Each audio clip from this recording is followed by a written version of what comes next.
मारो मारो की आवाज उस काली गहरी रात के सन्नाटे को चीरती हुई पूरी वादी में गूंज रही थी। कोई लाठी लेकर, कोई कुल्हाड़ी लेकर। जिसके जो हाथ लगा वह उस काली नदी की ओर दौड़ पड़ा। अभी अंधेरा होते ही गांव वालों को किसी ने बताया कि काली नदी पार कर रहे दो आदमियों पर हमला हुआ है। गांव वाले बेतहाशा भागते हुए नदी के किनारे पहुंचे तो क्या देखते हैं, खून में लथपथ दो लाशें किनारे पर पड़ी हैं। देखने पर पता लगा कि दोनों की मौत पानी में डूबने से हुई और बाद में किसी ने इन लाशों को काटा है। पूरे गांव में सनसनी फैल गई। गांव के मुखिया ठाकुर जगन्नाथ जी आगे आए और बोले, जब हमने फैसला किया था कि रात के समय कोई नदी के रास्ते नहीं जाएगा तो ये सब कैसे हो गया? चौकीदार कहाँ मर गया? तभी पीछे खड़ा चौकीदार कांपता हुआ आगे आया और बोला, मालिक मैंने तो इन्हें बहुत मना किया था, लेकिन ये तो शहर से आए पढ़े लिखे नौजवान थे, इन्होंने मेरी एक बात नहीं मानी। हार कर मैं गांव वालों को बुलाने चला गया और जब वापस आया तो यह सब देखा। आपको यकीन न हो तो गांव वालों से पूछ लो।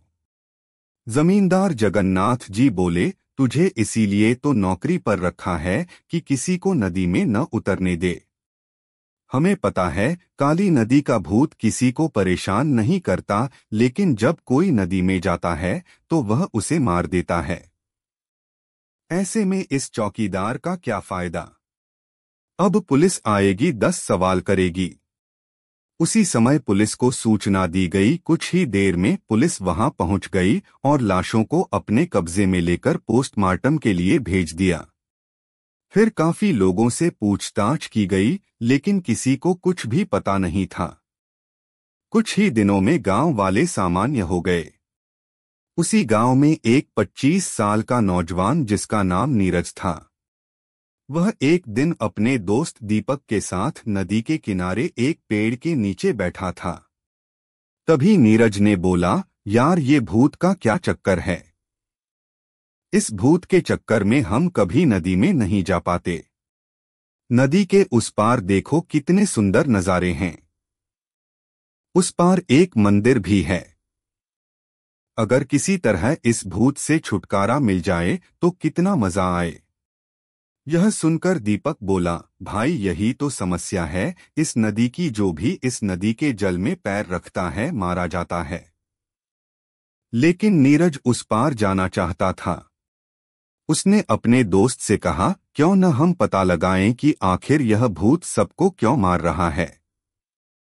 यह सुनकर दीपक बोला, इसका जवाब तो गांव के कोई बुजुर्ग ही दे सकते हैं। गांव में सबसे ज्यादा उम्र के तो केवल पुष्पा के दादाजी हैं, चलो उनके पास चलते हैं।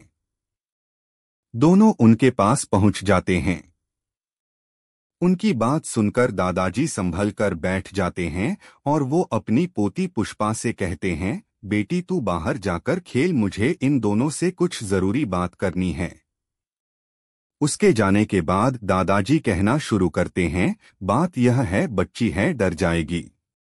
तुम जो पूछ रहे हो वो मैं तुम्हें बता देता हूँ, लेकिन नदी में जाने की कभी कोशिश मत करना, क्योंकि जो भी नदी में गया वह वापस नहीं आया।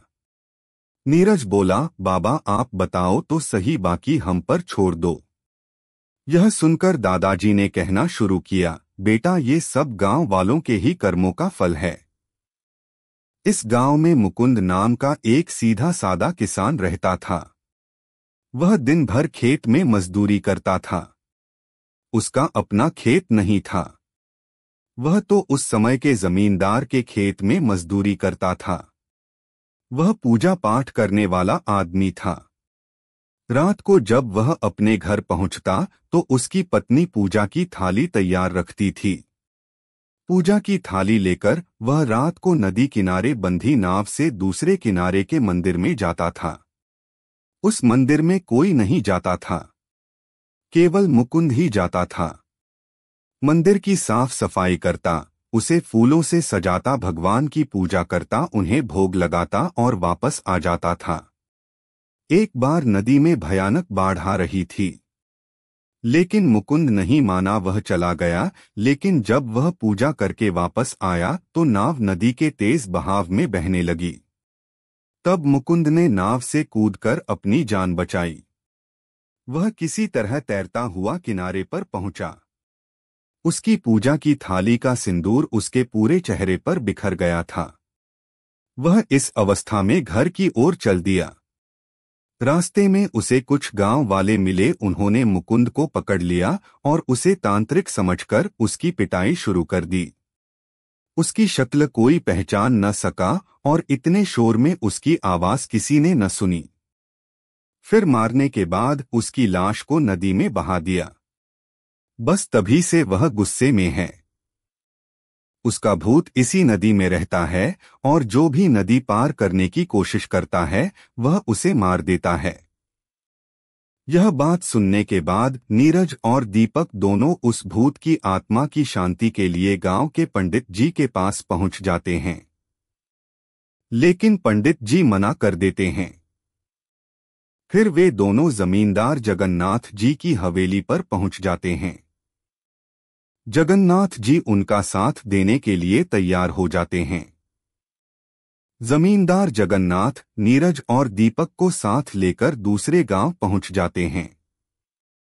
वहां से कुछ दूर सरहद था और वहीं पास में फौजी कैंप थे, जहां फौजियों ने नदी पर पुल बना रखा था। जगन्नाथ जी और गांव वालों ने फौज के कैप्टन से बात की। कैप्टन से परमिशन लेकर वे सब उस पुल से दूसरे किनारे पर बने उस मंदिर में पहुंच जाते हैं जहां मुकुंद पूजा करने जाया करता था। अगले दिन उसको मुक्ति दिलाने के लिए पूजा रखी जाती है। बाकी गांव वाले इस किनारे पर खड़े हो मंदिर में होने वाली पूजा को देख रहे थे। पूजा जब खत्म होने वाली होती है तो चारों ओर से अजीब सी आवाजें आने लगती हैं। तब पंडित जी कहते हैं, मुकुंद गांव वाले अपनी गलती मान रहे हैं, इन्हें माफ कर दो और ये दोनों बच्चे तुम्हारा पिंड दान कर रहे हैं। अब तुम मुक्ति की ओर जाओ और भटकना छोड़कर भगवान के धाम चले जाओ। पंडित जी ने पूजा समाप्त करके नीरज और दीपक से पिंडदान करवाया। उसके बाद धीरे धीरे वे आवाजें आना बंद हो गईं, जैसे कोई उनसे दूर जा रहा हो। उसके बाद जमींदार के साथ पंडित जी, नीरज, दीपक और गांव वाले एक नाव में बैठकर अपने गांव आ गए। इस प्रकार हम देखते हैं कि दो नौजवानों की हिम्मत से गांव वालों को काली नदी के भूत से छुटकारा मिल गया।